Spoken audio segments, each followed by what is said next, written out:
Friends, அழகே serial அடுத்து என்ன நடக்க போகுதுன்றது இந்த ஒரு வீடியோவில் ஒரு குட்டி பிரேமோவாக பார்க்கலாம் வாங்க. என்ன பொருள் எல்லாம் அதிகமாக சாப்பிட்றாங்க. ராஜலக்ஷ்மி ராகவும் தேவையில்லாமல் உணவுகளை அவங்க சாப்பிட்றதுனால அதே பார்த்திங்கன்னா அவங்க உடம்புக்கு ஒரு பெரிய கெடுதல் வருதுன்னே சொல்லலாம். அவங்க தேவையில்லாமல் ஃபுட்டை சாப்பிட்டதுனால இப்போ வந்து ஃபுட் பாய்சன் மாதிரி ஆகிடுது ரெண்டு பேருக்குமே.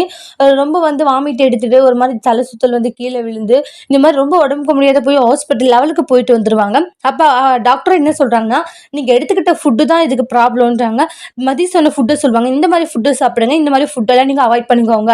ஒரு ஏஜ் வந்தால் நம்மளே நம்ம உடம்பை பார்த்துக்கணுன்னா இந்த மாதிரி இதெல்லாம் அவாய்ட் பண்ணி ஆகணுன்றாங்க. நம்ம ஹெல்த்தியான ஃபுட்டு சாப்பிட்டா நம்ம நல்லா இருப்போம். இந்த மாதிரி தேவையில்லாத ஃபுட்டெல்லாம் சாப்பிட்டோம்னா உடம்புக்கு அது கெடுதல் தான் அப்படின்ற மாதிரி சொல்கிறாங்க. அதுக்கப்புறமா வந்து நான் கொடுக்குற டேப்லெட்டு சாப்பிடுங்க, இனிமேல் வந்து இந்த மாதிரி ஃபுட்டெல்லாம் அவாய்ட் பண்ணிக்கோங்க. என்னது இந்த மாதிரி சாப்பாடெல்லாம் சாப்பிடக்கூடாதா அப்படின்ட்டு ராஜலட்சுமி ஷாக் ஆகுறாங்க. ஏமா சாப்பிடதான் கூடாது, நீ இன்னும் ஒரு 2-3 வருஷம் உயிரோடு இருக்கணும்னா சாப்பிடு, இல்லைன்னு வச்சு சீக்கிரம் போகணுன்னா இதெல்லாம் பண்ணிக்கோ.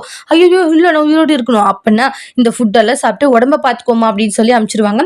வீட்டுக்கு வந்ததும் வந்து அத்தை இதே ஃபுட்டு தானே மதி கொடுக்குறேன்னு சொன்னா அதை கேட்காம தேவையில்லாம அவ பேச்சை கேட்காம உங்க இஷ்டத்துக்கு சாப்பாடுகளை சாப்பிட்டீங்க, இன்னைக்கு உடம்பு இப்படி கெடுத்துக்கிட்டீங்க.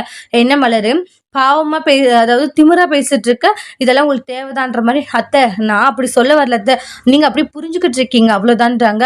நான் அப்பவே மதி சொல்றதை கேட்டிருந்தா இன்னைக்கு உங்களுக்கும் மாமாக்கு இப்படி ஒரு பிரச்சனை வந்திருக்காதுன்றாங்க. இனி மதி சொல்ற மாதிரி அவ குடுக்குற அந்த ஃபுட்டே எடுத்துக்கோங்க அத்தைன்றாங்க.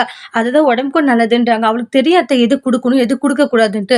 ஆனா நீங்க தான் வந்து சும்மா அவளை வந்து தப்பாவே புரிஞ்சுக்கிட்டீங்கன்றாங்க. அவ எல்லாமே நம்மளுடைய நல்லதுக்காக மட்டும்தான் சொன்னான்றாங்க. ஆனா நம்ம அவளை வந்து குத்தம் மட்டும்தான் கண்டுபிடிச்சிக்கிட்டு இருந்தோம் அப்படின்றாங்க. போதும் போதுன்றாங்க, எங்க உடம்ப நாங்க பாத்துக்கிறோன்றாங்க. இனிமேல் வந்து அதே சமைக்க சொல்லிட்டு போவாங்க. மதியம் இருந்துட்டு அப்ப கூட பாத்திய மலரு எப்படி நடந்துக்கிறாங்கன்ட்டு. சரி விடுங்க, அப்பயாச்சும் ஃபுட்டு இது சாப்பிட்றேன்னு ஒத்துக்கிட்டாங்களே அது போதும்னு சொல்லி பேசிட்டு இருக்காங்க. அதோட இந்த பிரமும் முடிச்சிருக்காங்க. தேங்க்யூ.